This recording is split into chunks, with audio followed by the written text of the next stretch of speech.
I blew my last account, I knew something had to change.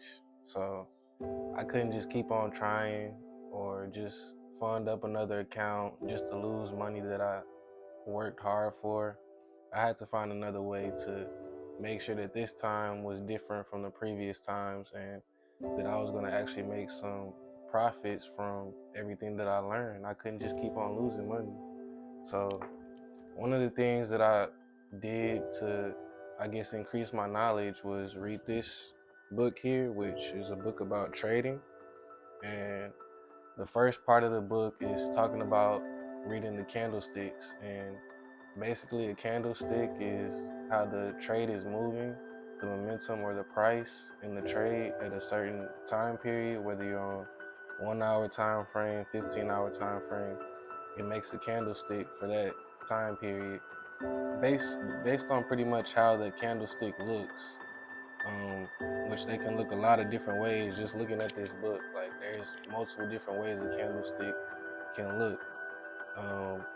Basically, it tells you what the trade is possibly going to do based on the candlestick.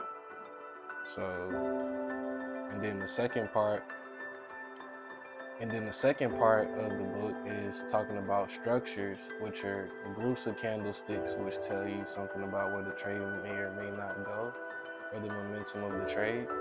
And then the last part of the book is just telling you about trading psychology, which is like the psychology behind taking more trades, or how to get out of losing streaks.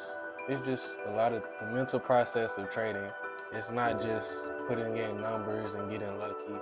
And trading is like a long game. It's not just you trade and then you get money one day and then you're done trading pretty much. A lot of, like, I don't know. If you figure out a way to make money from your phone, it's like you wouldn't stop after you figure it out. So trading is not something that's just gonna stop. You always have to work on your knowledge and getting better. Okay, so after I finished reading the book and I make sure I understood everything, I made sure I paced myself well going through the book. I read about, or not really pages, but I would pretty much try to finish whatever the topic was, and then the next day or the next time that I read, I would just read the next topic so I wouldn't get confused. I would just pretty much have a complete idea of whatever the topic was before I moved on to the next one or do something else, or I just pretty much wanted to understand it completely before just coming back to it and then coming back in the middle of it and then you kind of confused. So yeah. So while I'm reading the book, I'm trying to think of ways to, when I have free time and I'm not at home, like at work or something, to continue to learn more about trading and candlesticks and chart patterns, everything that the book is teaching me. How can I continue to learn that? So I find this app and it's called Forex Hero, and it allowed me to learn from my phone. So when I don't have my book to continue reading, I was at work or wherever.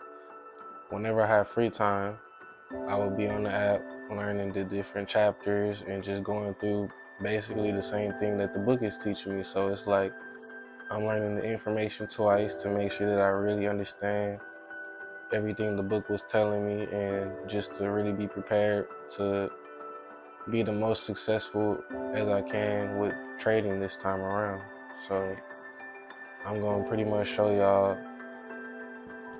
And after reading the book and looking at the app and even going back to it some days and practicing the quizzes and predicting trends just by myself, just to get more practice with trading and paper trading, it's still not easy.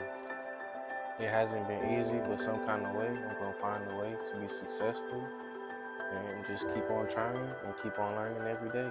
So I'll catch y'all on the next video. We're just going to keep on getting better and something's going to happen, right? Catch y'all later.